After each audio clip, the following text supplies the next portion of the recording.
This 14-year-old Yezidi girl was kidnapped from her home in northern Iraq by members of the YPG terror group. They wanted to make her a fighter. She's now free, but we're concealing her identity for her safety. They told us they wanted us to learn to fight and blow ourselves up. They told us they wanted us to do that to strengthen the YPG power. We said, we can't, we are Yezidis. We want to strengthen the Yezidis' power. They said, let's make the guerrillas' power greater. Part of the YPG's tactics, she says, was using female fighters to recruit children. They told us our main enemies were the Peshmerga and the Turkish government, and that we must blow ourselves up against them. They were very nasty to Yezidi girls. We hope the international community will oust the PKK from the Shingle mountain, or do something for the Yezidis. They killed Yezidis every day. All our friends there are afraid to move. Last year, Human Rights Watch released evidence that the YPG and its women's branch used child soldiers. Other human rights watchdogs also say that the YPG had carried out torture and forced people from their homes in areas it controls. Some YPG militants captured by the Free Syrian Army recently in Afrin have reportedly confirmed those allegations. This man's brother was recruited by the YPG. He says the group brainwashed him. He would tell us what happened during his assignments. The main lesson was to love the leader, Abdullah Öcalan.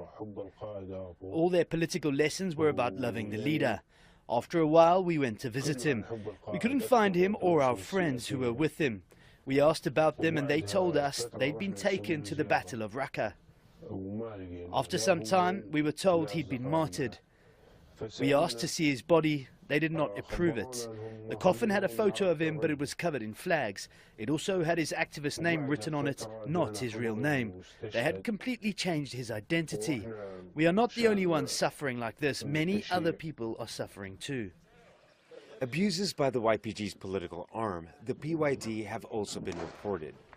The PYD has really established a kind of, you can only call it dictatorial rule.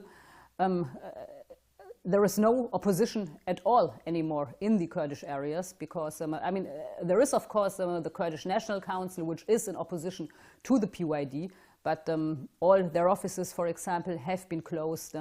No demonstrations which are criticizing either the PYD or the Syrian regime can take place. But this is something which is very often not seen, particularly in the Western media, which likes to see the YPG as heroes fighting together with the Americans against the Islamic State. Turkey and Syria share an 800-kilometer border. A large chunk of that is held by the YPG. And for Turkey, securing its border has become an issue of national security. Turkey says its offensive against the YPG in northern Syria protects not only Syrian civilians, but also its own people.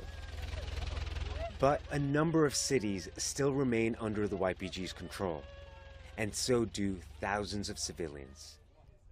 Rahul Radhakrishnan, TRT World.